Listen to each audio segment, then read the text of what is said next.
我個朋友生日啦，咁佢就想喺深圳度過，咁所以我就揀咗呢間酒店啦，因為呢間酒店一個好正嘅泳池，咁我哋順便呢就睇埋呢度嘅 room tour 啦。今次住呢間酒店叫聖淘沙酒店，位置係喺深圳地鐵嘅桃園站，距離南山區嘅海上世界只係5個站㗎咋。我訂嘅房呢就係標準房嚟嘅，用積分換，我諗大約 around 400零蚊到啦。咁但係經理就好好，幫我 upgrade 咗上嚟呢一間套房。間房係有露台嘅，不過睇落就污糟咗啲咯，而且亦都冇凳喺出邊坐嘅。一睇個玻璃都知佢唔係成日抹嗰啲啦吓。書台隔離呢，算係一個廚房啦，有電磁爐。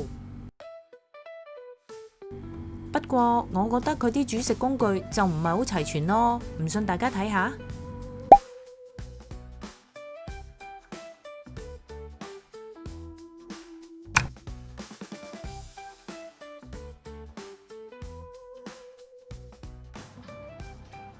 衣櫃入邊都係冇嘢。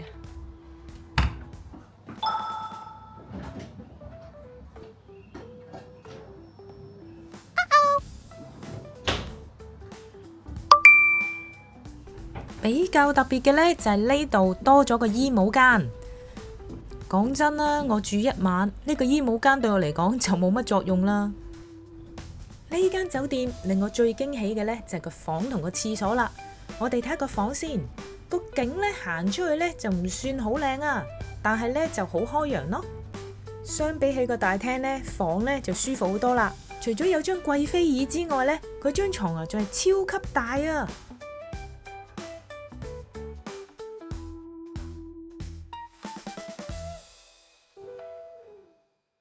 終於嚟到我最中意嘅部分 Toilet Tour 啦。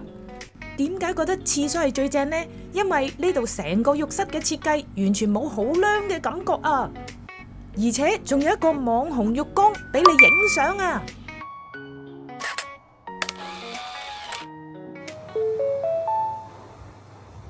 終於嚟到我最期待嘅泳池啦！個更衣室都幾大喎，仲有 locker 添。呢個就係我生日嗰個朋友啦。呢度有間汗蒸館啦，但係就冇開嘅。上邊呢 suppose 係有水淋落嚟嘅，但係今日呢就冇啦。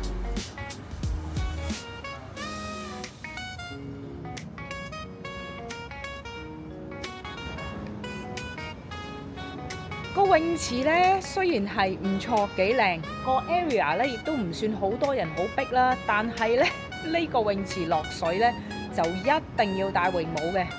有冇搞錯啊？我同佢講，我話落水頭髮唔濕到水，影幾張相得唔得？佢話唔得，所有落泳池嘅人都要戴泳帽。Oh my god！ 我戴咗泳帽，我仲影咩相啊？咁核突，你影埋佢啦！